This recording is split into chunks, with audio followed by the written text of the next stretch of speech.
AITA for telling my mom what her husband said to me? My 16F mom got married a few months ago. She's been dating her husband for 3 years before that. My dad died 6 years ago. My mom and I had a talk a couple of weeks ago. She told me she noticed I'd been a bit more distant and she wanted to check in with me because I was never that way.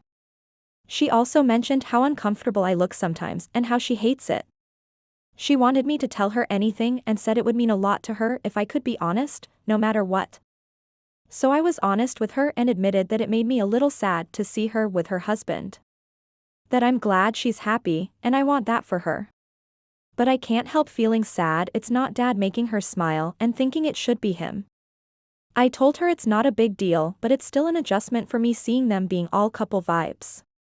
Mom hugged me and told me she was sorry she hadn't checked in with me better on how I was doing with that. I told her it was okay, and I loved her. She seemed a little upset and I reassured her the best I could, so I got another hug.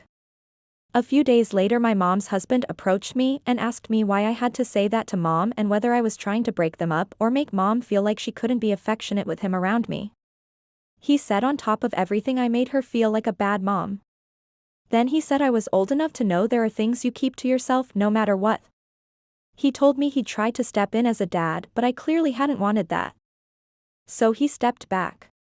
But for me to have an issue with him loving his wife was too much.